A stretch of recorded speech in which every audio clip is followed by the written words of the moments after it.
Hey everyone, welcome to r/Tales from the Jobsite, where I bring you stories from around the web that show some of the stranger sides of construction, remodeling, and more.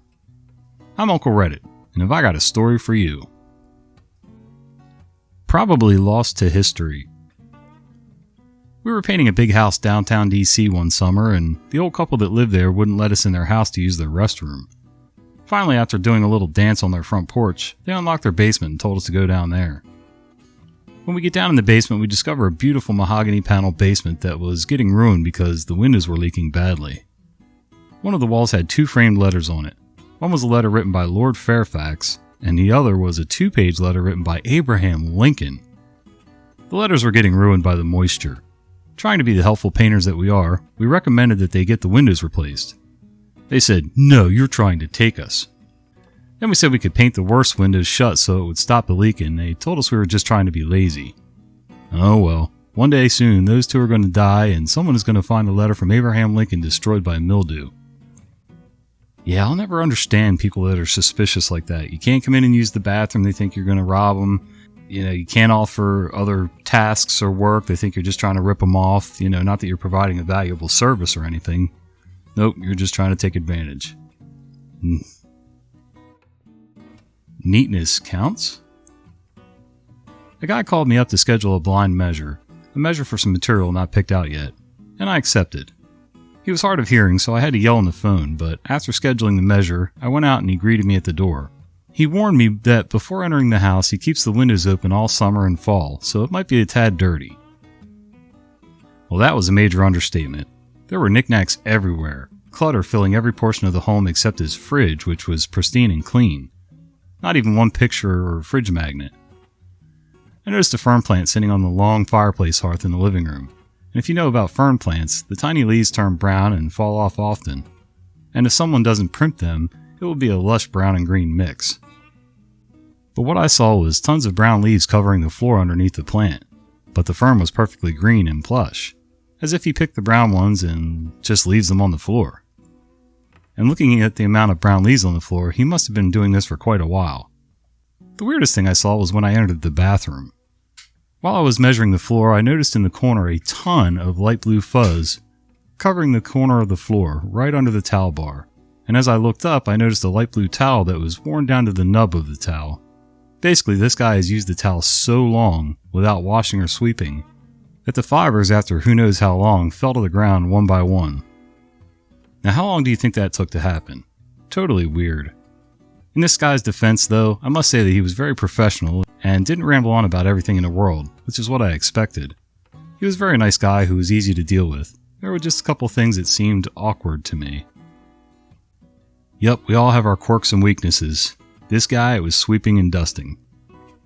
I'm pretty sure if I wasn't married with kids, I might just be in a similar situation. A slippery slope. My company installs, among other things, aluminum shingles. The other day I went to see a client to follow up on an installation we did about a month ago, and explore if they would be willing to give us letters of referral and permission to use photos of their house for our publicity.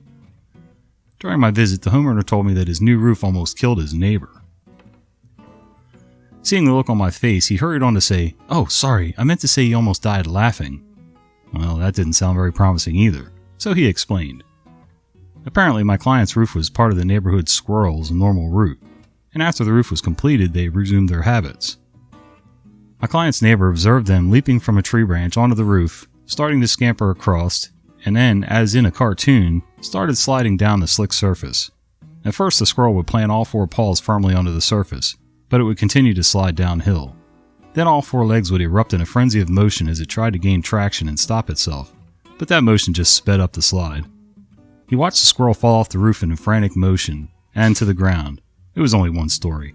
And then jump up and take off as if hell's furies were after it. Meanwhile, the next squirrel in line did the same thing, with the same results. And the next, and the next. By this time, the neighbor was laughing so hard he apparently couldn't stand up. My client tells me that there are no more squirrels on his roof and his relation with the neighbor has never been better. And I got my referral. Well, I'm glad that no squirrels were hurt in the making of this roof. I gotta say, it is kind of comical and interesting watching them figure things out. If a roof blows off and no one's around to see it, On a commercial building remodel, a big part of the job was 8,000 square foot of hot mopped roof. The first layer was 30-pound felt. It was rolled out and nailed to the deck on Saturday afternoon. I went home, and early Sunday morning I woke to 35-mile-per-hour winds. I hopped out of bed and went to the job, expecting to find the paper tore up and in a huge mess. When I got there, I couldn't find a scrap of felt anywhere. 8,000 square feet of 30-pound felt blew off and disappeared in the night. I could talk about it now because it's past the statute of limitations. I don't know, man. That sounds almost like the guy never installed it to begin with. I find it really hard to believe that you wouldn't find any of it. How cold is the water? A couple years ago, I did a bathroom remodel for a gay couple. Great customers and paid on time. After I completed the job, I got a call from the more feminine of the two. Not sure why this stuff's important, but anyway. He said he had a huge problem and needed me to come over as soon as possible. I thought it odd that he wouldn't tell me the problem over the phone, so I scheduled to go see him the next day. I arrived trying to anticipate all the things that could be wrong. I knocked on the door and the homeowner brought me up to the bathroom. He pointed at the toilet and said, "Look."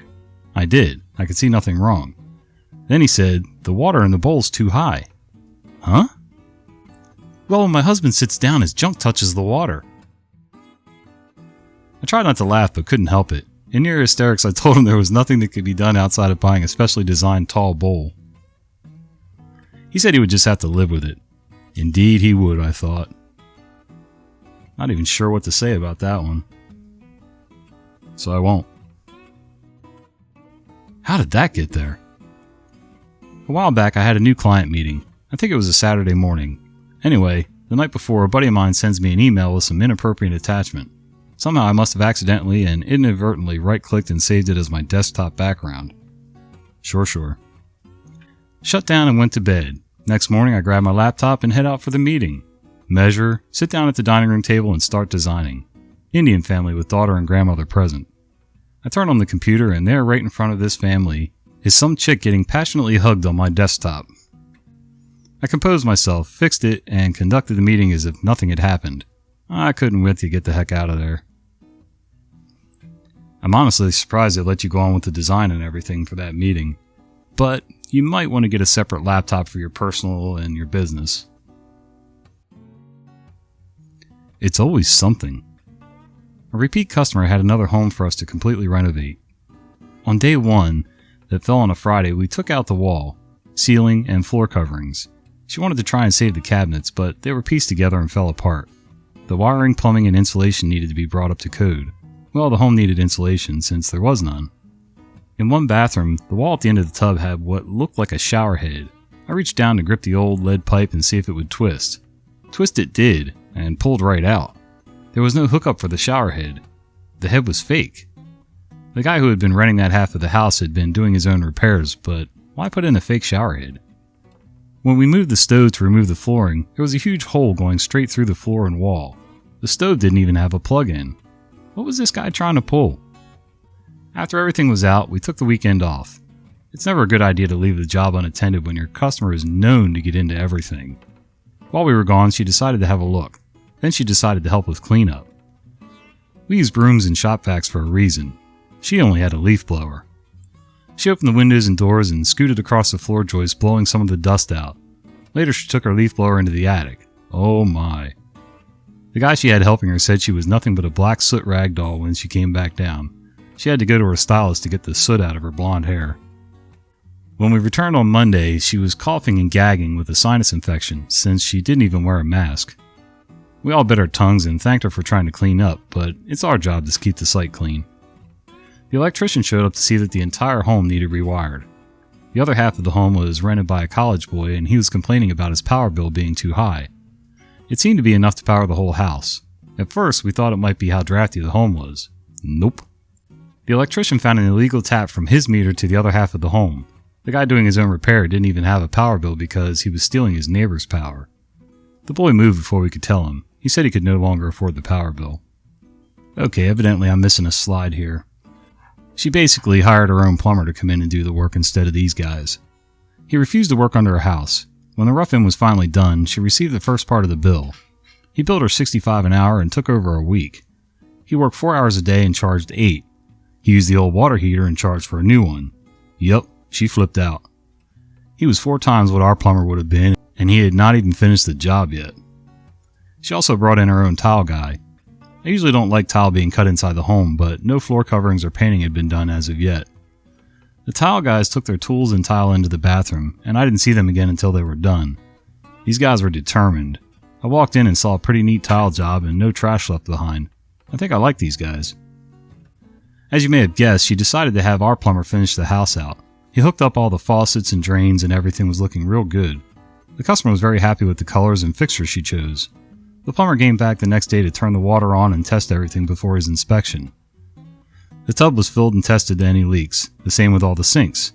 Everything held water well. Then he went back to the bathroom to let the water out. When he pressed the plug, the water only drained an inch and stopped. The sink was the same. He tried snaking the drains in case the other plumber lost a rag in a pipe. Whatever was clogging the drain wouldn't move. Okay, take the drains back out. When he did this, he found grout packed into the pipes. The tile guys had dumped enough excess grout down the pipes, nothing could get through. Now I hate her tile guys, and so did she. She bit the bullet on everything seemingly well, and even though her budget for the project was doubled, she still bought another house about 3 months later for a complete renovation. Yeah, I have a pretty strong dislike for people that want to be their own contractors because most of them have no idea what's going on. They know how to pick colors and design things, for aesthetics. But after that, yeah, no. Somebody needs to take the lead. Heels Angels. I overheard this story from my dad. He's a manager at a construction site, and they are extremely sexist. There's a lady engineer whom they all look down upon because she's female. They always find small ways to ignore her and show their displeasure at having to take orders from a girl. They usually have to do inspections of the building at varying stages during construction, which entails a lot of climbing. At one point, there's only a rickety plank at least 30 stories above ground level. The building's still under construction with scaffolding and only some supports and stuff. I don't know the technical terms. And it's pretty dangerous. Even the most macho, most sexist of the men have been known to be daunted. Now, I'm not sure if the lady engineer actually needed to be present at the inspection, but she made sure she turned up anyway. Lady engineer. Okay, so now we proceed to the other point. Construction guy. We'll have to cross the plank. Points to it in a silent challenge. The lady engineer proceeds to climb up in one easy movement and walks quickly and unflinchingly across, in heels. The men are gawking, stunned out of their wits in a cold sweat. Construction guy. Quietly. Oh crap, now we'll have to do it too. The men took turns crossing with much swearing. They struggled not to flinch either, but they were clumsier and not so good at it. The best part is, my dad later found out that there's actually a less dangerous way of crossing, but they put the plank there to scare her off. Any one of them could have backed down and taken the easy way, but after seeing the lady seize the bull by the horns, not one of them dared to even suggest it. Yeah, there's being manly and then there's being stupid. These guys were the latter. A lesson in mismanagement. The city I live in recently decided to cut costs by closing one high school and merging the student population. We got a new school name and all moved to Location 1 so they could renovate Location 2.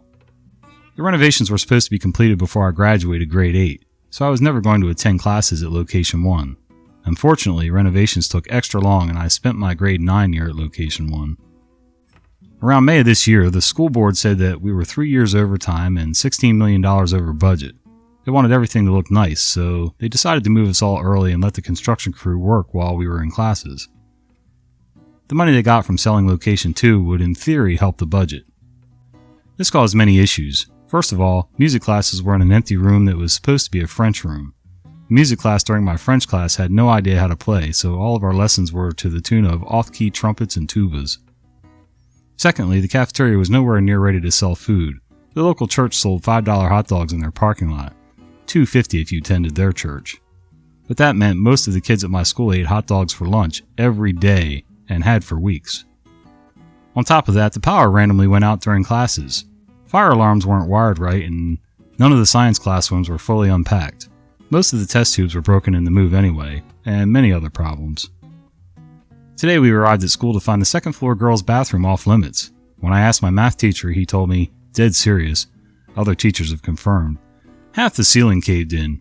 but since they sold location 1, we were stuck at location 2. That's definitely some serious mismanagement there. Hey guys, thanks for hanging out with me today. If you've enjoyed these stories, do me a favor, would you consider giving this video a like, subscribe to the channel, and maybe click that little bell icon so you don't miss the fat guy with the beard telling you stories. See ya!